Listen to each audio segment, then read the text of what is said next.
Michigan at Washington this Saturday. Well. 7:30 East Coast time, 4:30 local kick on NBC. I got flooded with requests about this game. I got flooded with questions about the game. Here's the question. It sounds a little something like this. Why are we an underdog at Washington? Yes, that's right. Washington is a 2.5-point favorite at home against Michigan. Some people call this a national championship game rematch.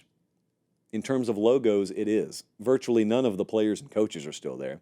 So I didn't even think of this game as a national title game rematch until I was doing an HQ hit today. And Amanda Guerra said, "Hey, national title rematch." And I was like, oh, that's right. Wow. How are you a dog to Washington is what my Michigan folks are asking. Well, I'll tell you. Will Rogers is kind of sort of back. The quarterback that you probably last remember as being at Mississippi State under the late Mike Leach, he didn't disappear. He's at Washington, and he's playing pretty good this year. 74% completion guy, averaging 270 pass yards per game, 9.2 per attempt, 10 touchdown passes, no interceptions. The problem is they are 21st in yards per game. Now, that doesn't sound like a problem. It's not. I'm not done. They're 21st in yards per game. They're 89th in scoring. Washington can't finish the drill. They can't finish drives. They're 82nd in the country on third down conversion. They're 116th in fourth down conversion. So they can get to the door. They just can't kick it in, or they haven't. They haven't well enough. That's Michigan's route. That's it. Let them do whatever they want to between the 20s, but you get them down there and you turn them over a couple of times on downs. They're not good kicking either, and that's your route to win here. If you do it, you'll win.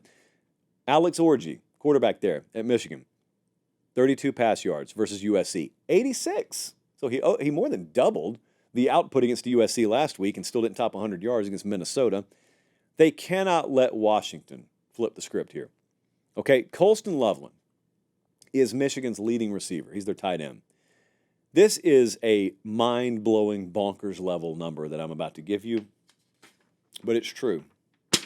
Colston Loveland, tight end for Michigan, more receiving yards than the next four guys combined, and he's missed 1.5 games. So when I tell you it's Colston Loveland or just run it and hope for the best, I really mean there is no other option here. Washington struggled against the run. That's really good news for Michigan. Rutgers ran it for 184 on them. The game plan from Michigan would be very similar here to what Rutgers did. Washington has allowed 9 runs of 20-plus yards. So Khalil Mullins, who is the best tailback on that team for Michigan, he has been all year, this has got to be his game. It's got to be Michigan red zone defense. It's got to be that kind of day for him. Special teams, edge Michigan. It's got to be that kind of day.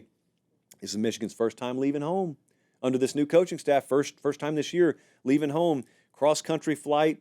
I don't know what that actually matters, but I'm just going to say it because it's a reality. Here's the thing. All this stuff about not finishing drives, that matters until it doesn't. So again, the college football rule is you're looking for the snap week. You're looking for the click week. And Washington has been doing a lot of good things. When it finally snaps into place, and it could happen against Michigan, when it finally snaps into place, they don't need to score 45. You know, if you can guarantee 24 offensive points, you take those odds if you're Washington. Colin, let's take a look at what the model thinks.